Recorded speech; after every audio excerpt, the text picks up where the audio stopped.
Hello everybody, SlimKirby here, and welcome back to more Let's Play Kirby's Dream Course. And today we are going to do Course 2.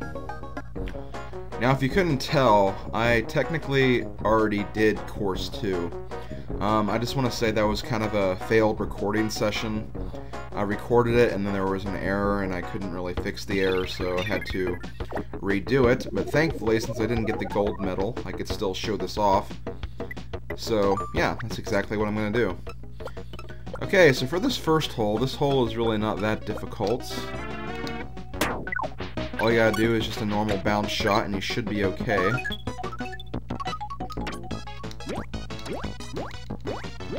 Oh, come on! Okay, that's not gonna be good, but whatever. I'll take it for right now. I think the only reason that failed was because I added a little bit of backspin when I didn't mean to, so... Yeah, that kind of sucks, but whatever, I have to deal with it now.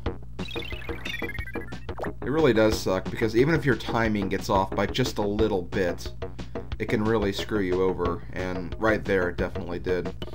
Okay, so right here we have a new ability, as you guys probably saw in the little intro movie. This is the Spark power-up.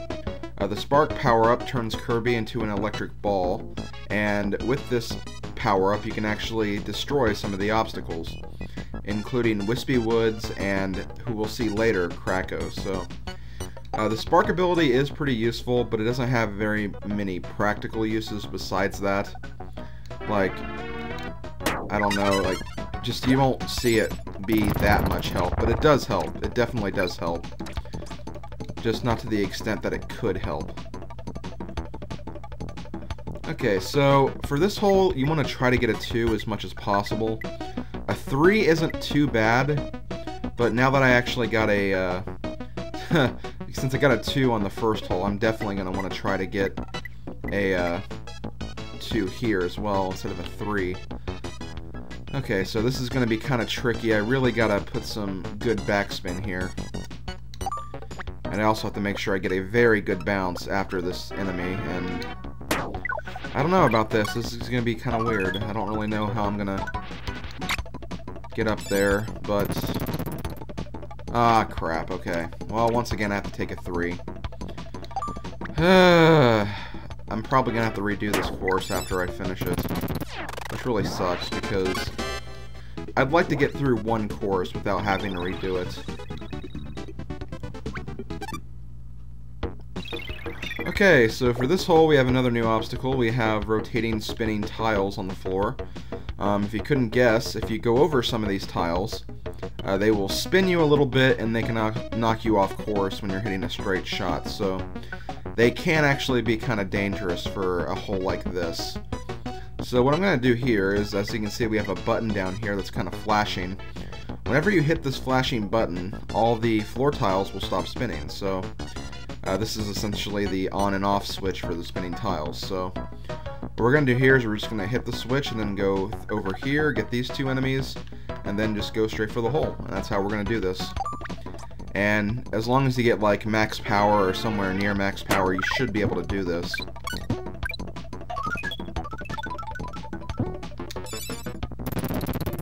Oh, come on! I rolled right over. That's stupid. Okay, so yeah, I'm probably going to have to redo this course just because I'm getting some very, very unlucky breaks here.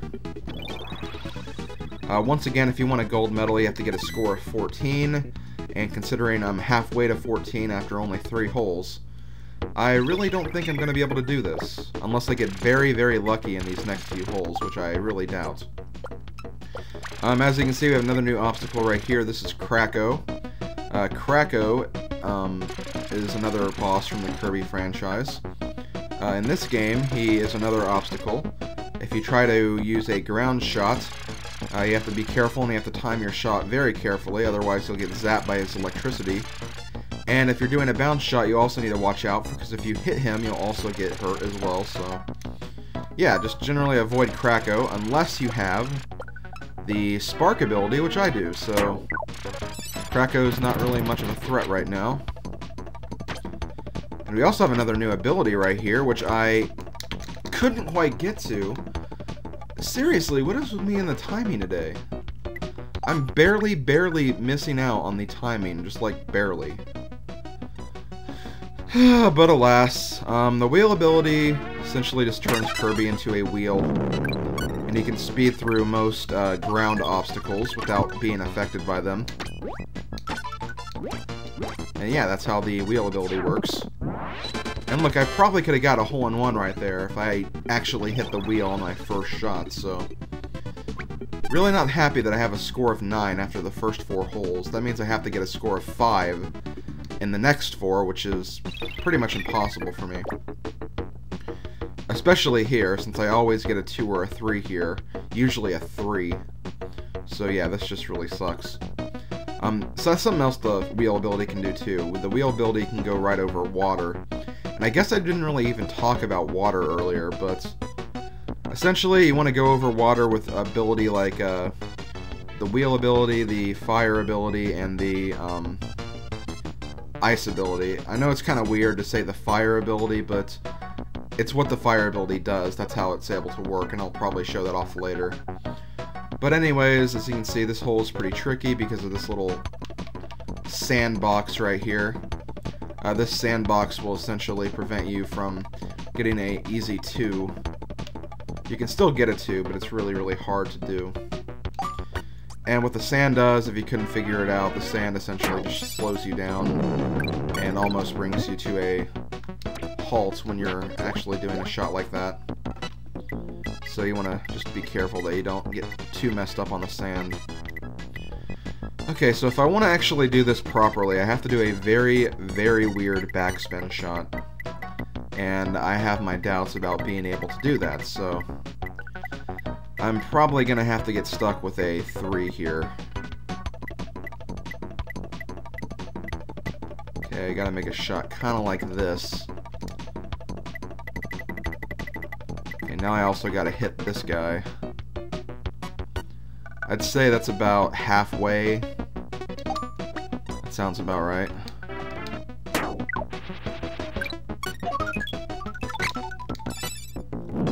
Okay, yeah, that didn't quite work the way I wanted it to. What I was kind of trying to go for right there is I'd use a backspin shot on this guy, and if I used wheel at the right time, I would go all the way over here, hit this little bar, and then bounce towards the hole. But you have to have a very good angle for that to work. So yeah, I'm not surprised I missed that. I'm really not. As for this shot, definitely not quite full power, but a little above the 3rd dot. Can add a little bit of backspin just in case I go over. But I didn't need to, so that works.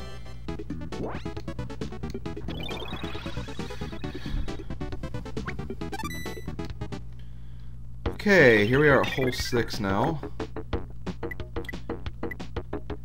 What I have to do here is I have to get the Parasol and then try to float all the way down over here to get to this guy, so that is the plan of attack here. Don't think I'll be able to make it work, but we'll see.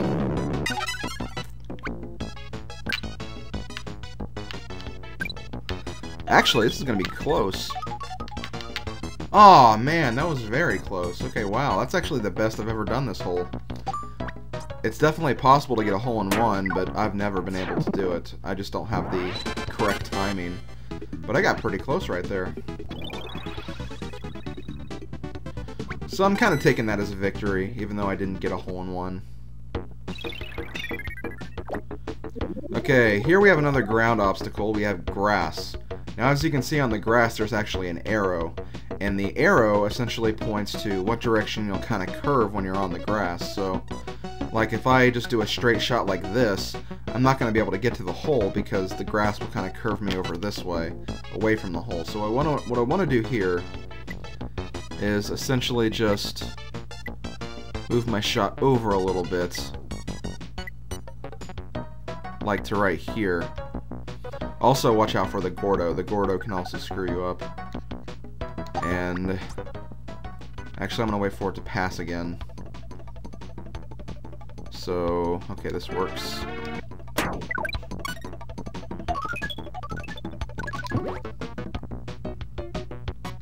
Aw, man, once again, that was very close, but nope, not quite.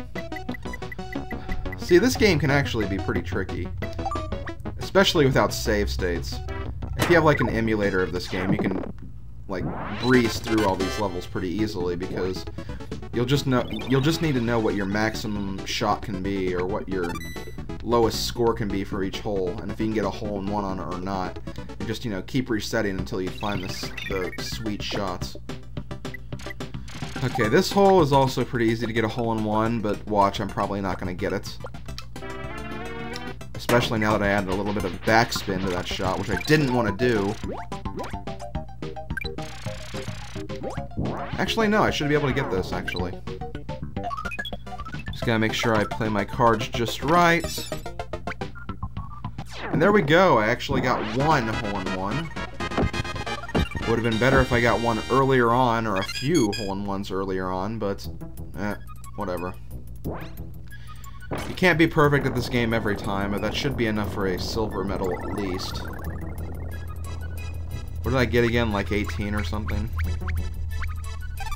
Oh, 17, okay. So if I had at least 3 more hole-in-ones, I probably could have done this, but luck was not on my side this time, I guess. And look, I didn't even beat my score from when I accidentally had that recording error. So that kind of sucks. But anyways, that's about it for Course 2. Once again, just like I did for Course 1, I'm going to show a brief little clip or two about how to improve your shots for the holes that I screwed up on, and then I'll see you guys next time for Course 3.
So for that attempt, things went a lot better, as you could plainly see.